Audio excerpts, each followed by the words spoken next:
Olá pessoal, hoje seguimos a nossa devocional diária falando do livro capítulo 1 e 2 da carta de Paulo aos Colossenses.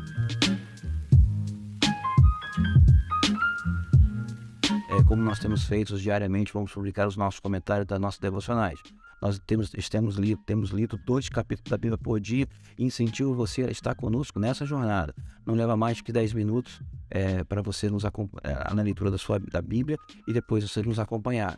Mas o mais importante é que você esteja lendo a Bíblia 2 capítulos por dia. E te incentivo também, sempre que puder, isso tem sido uma bênção para mim, vai ser uma bênção para você, nas tuas redes sociais e fazer um comentário rápido do que Deus falou com você, da sua própria devocional. Se você não é inscrito no canal, se inscreve lá, marca o sininho para receber as notificações, porque diariamente temos publicado os vídeos. Também no final do vídeo você coloca o teu comentário, suas observações e o teu gostei ou não gostei. Aí você, tendo o desejo de compartilhar com outras pessoas, faça isso, porque eu tenho certeza que vai ser bênção para muitas pessoas. No capítulo 1 da carta de Paulo aos Colossenses, vamos fazer o contexto histórico antes de mais nada, né? Paulo escreve para uma igreja que está na cidade de Colosso. Ele pessoalmente não conheceu essa igreja, não até pelo menos até a hora que ele estava escrevendo essa carta. E ele recebeu informações dessa igreja porque ela foi uma igreja que foi evangelizada por um discípulo dele chamado Epáfras, inclusive um discípulo que participou de prisões com ele. Muito querido por ele. E quando ele ficou sabendo da fé deles, ele mandou uma carta. E logo Paulo abre a carta de Colossenses, fazendo um dos textos mais impressionantes sobre a pessoa de Jesus, porque ele fala que Deus tinha manifestado nesses últimos tempos um mistério outrora escondido, que era Cristo Jesus em nós, esperança da glória. Porque até então a lei de Moisés entre o povo judeu não tinha sido clara quanto à esperança de salvação para os gentios. E Paulo fala, este mistério oculto por causa disso foi manifestado agora para os gentios. Aí ele começa abrindo os textos mais impressionantes sobre a pessoa de Jesus. Ele nos libertou do império das trevas e nos transportou para o reino do Filho do seu amor, no qual temos a redenção, a remissão dos pecados. E ele já abre logo dizendo isso. E no meio dessa exposição, desse parágrafo, que começa no versículo 12 e vai quase até o fim desse capítulo, ele fala assim, ele é antes de todas as coisas, nele subsiste, né? Ele é antes de todas as coisas, nele foram criadas todas as coisas, e por elas, e nele todas as coisas subsistem. Então ele já aponta logo para a criação. Porque quando ele fala, ele nos transportou do império das trevas e nos transportou para o reino do Filho do seu amor, está falando de Jesus, ele está falando de quem? Lá da criação, né? No princípio criou Deus os céus e a terra era sem forma e vazia, e havia trevas sobre a face do abismo. E disse Deus, haja luz. Então ele nos transportou das trevas para a sua maravilhosa luz. Isso também está em João capítulo 1, né? Que diz assim, no princípio era o verbo estava com Deus, e o verbo era Deus. A vida estava nele, a vida era a luz dos homens. A luz resplandece nas trevas, e as trevas não prevaleceram contra ela. Vê 3 textos diferentes coincidindo na mesma coisa. Ele nos transportou do império das trevas. Antes da criação, Jesus já tinha feito a obra. Ou seja, e outra coisa, disse Deus, haja luz. O disse é o verbo, é o falar. Haja é a luz. Então, tudo coincidindo, né? Ele nos transportou do império das trevas para o reino do Filho do seu amor. E ele começa já arrebentando dizendo isso, né? Ele é a imagem do Deus invisível, o primogênito de toda a criação. E aí é fantástico, porque quando Deus fala assim, na criação, ele começa, né? Disse Deus, haja luz e houve luz. Já vemos que essa luz é Jesus, ele é a luz do mundo. O próprio Jesus é lançado na criação e as trevas foge, né? A Bíblia fala que usa uma palavra chamada foge, e as trevas fogem diante da presença do Senhor Jesus. E aí o que acontece? Então, essa luz já é Jesus. Deus introduz Jesus no mundo dizendo, haja luz. E aí, quando Deus vai criar o homem, ele fala, façamos o homem à nossa imagem, conforme a nossa semelhança. Aí o que acontece? Quem é essa imagem e semelhança? É o teu nariz? É o teu olho? É a tua boca? Não, teu cabelo? São 2 pés, 2 mãos? Não é isso. A Bíblia fala que essa imagem e semelhança é Jesus em nós. Ou seja, a perfeição da criação não estava na criação em si, mas em Jesus. Porque ele é a imagem do Deus invisível, o primogênito de toda a criação. Aí ele fala, pois nele foram criadas todas as coisas, as que estão nos céus e na terra. Então Jesus é a essência de todas as coisas. Mas o final de tudo é quando Deus se joga na criação, entra na criação através de Deus e tira da criação para filho. Isso é uma coisa muito importante. Eu quero que você pense comigo. Qual é o limite máximo da perfeição de Deus? Porque a Bíblia fala que Jesus é a plenitude. Colossenses está falando isso, né? Ele porque aprove a Deus, também nesse próprio parágrafo, que nele residisse toda a plenitude. Ou seja, o perfeito. As pessoas falam assim, tudo que Deus fez é perfeito. Mas o que é perfeito para Deus? O que é máximo de perfeição para Deus? Se você olhar, se colocar no lugar de Deus e falar assim, o que para mim é perfeito? Vamos imaginar, né? Estou sendo assim bem ousado em falar dessa forma. Mas você imagine. Eu imagino e eu chego à conclusão que o que é perfeito para Deus é Ele mesmo. Só Deus é perfeito. Abaixo dele nada é perfeito. A Bíblia fala que Deus vê falha nos seus anjos. Falha nos seus anjos. Então, para Deus, a perfeição é Ele. Então, para chegar ao máximo, para chegar na plenitude que Colossenses fala, nele reside corporalmente a plenitude, né? Só Deus. Então, para que o homem fosse perfeito, lá em Filipenses, nós lemos sobre isso, ele se humilhou até a morte depois, e Deus o exaltou acima de todo nome. Para que o homem fosse perfeito, era preciso que Deus estivesse nele. Por isso que a perfeição da criação não estava no primeiro Adão, mas a perfeição da criação estava no segundo Adão. Mas esse Adão já que está lá em 1 Coríntios capítulo 15, tá? 1 Coríntios capítulo 15, Paulo trata Jesus como segundo Adão. Eu não estou falando de mim, não. Nem estou falando aqui coisas que vocês podem entender. Ele está falando heresia. Não, está lá em 1 Coríntios capítulo 15.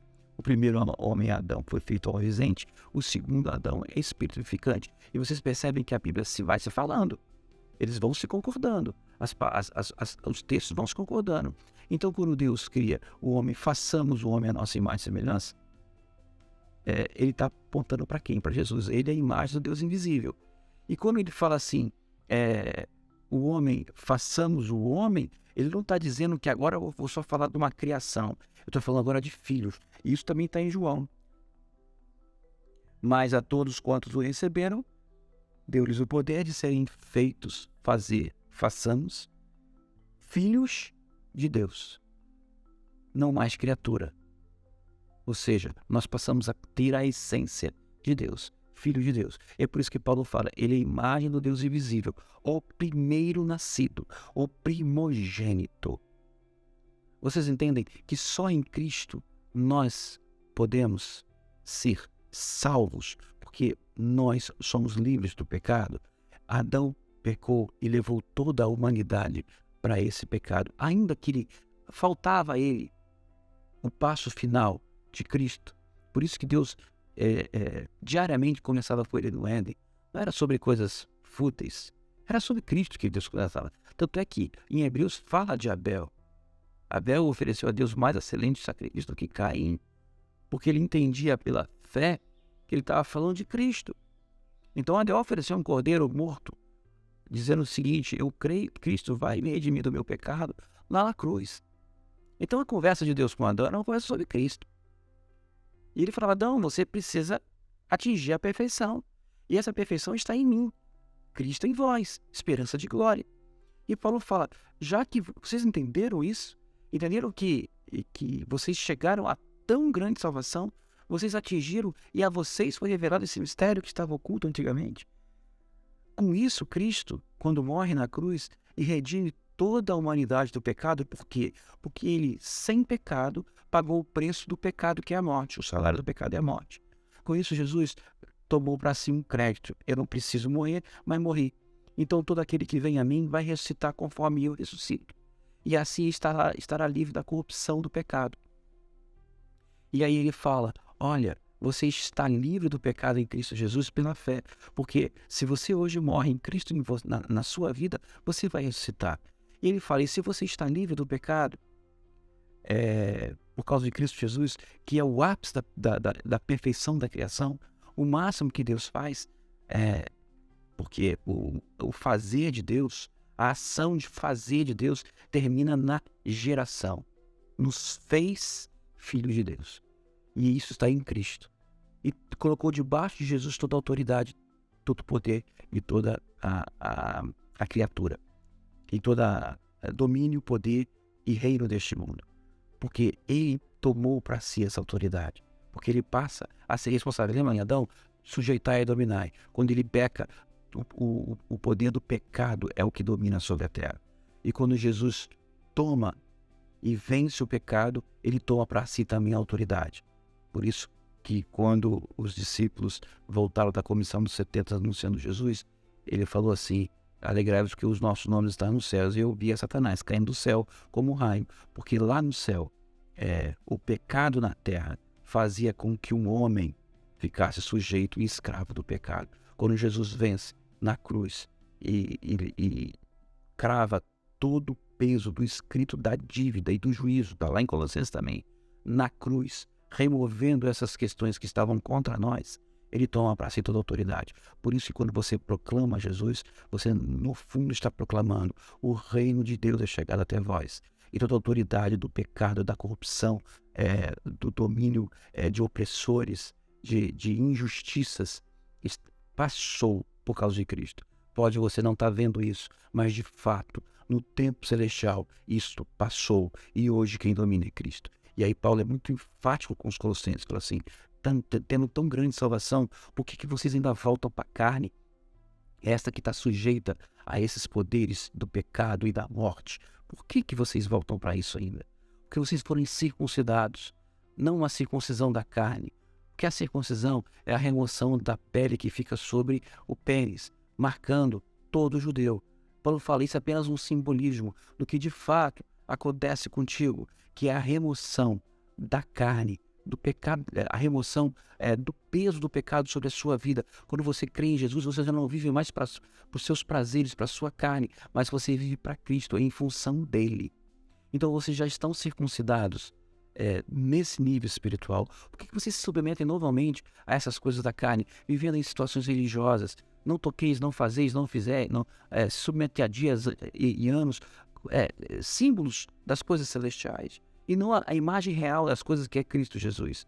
Por que vocês fazem isso? Ele fala: se vocês fizerem isso, vocês vão estar voltando de novo para a carne. E na carne eu quero dizer para vocês uma coisa: quem anda na carne pode parecer ter uma aparência de santidade, pode parecer que ele tem uma vida religiosa, ele pode parecer fazer aquela cara de paisagem e ser uma pessoa muito santa, mas se não está na fé em Cristo, essas coisas não têm efeito nenhum contra a sensualidade, contra os desejos da carne, e eles vão cair inevitavelmente nessas coisas. É por isso que a gente vê muitos sacerdotes religiosos, homens que se sentem piedosos, caírem em adultério, prostituição, muitos homossexualismo, outros tantos com os prazeres da carne, né? Você observa isso. Por quê? Porque eles pautaram sua vida numa vida vinculada à carne e não se despojaram dele, não se circuncidaram. Porque Cristo é isso, é o abandono do mundo e é a vida para Deus. É por isso que ele também cita o batismo, que simbolicamente o batismo você morre para o mundo quando você vai às águas e levanta para Cristo, ressuscitado em Cristo Jesus. Espero que Deus possa acrescentar essa palavra, que tem muita coisa para nós aprendermos em nome de Jesus, através do Espírito Santo dele. E me perdoe por ter avançado nesse comentário, mas há muita coisa para falar sobre isso. Deus abençoe.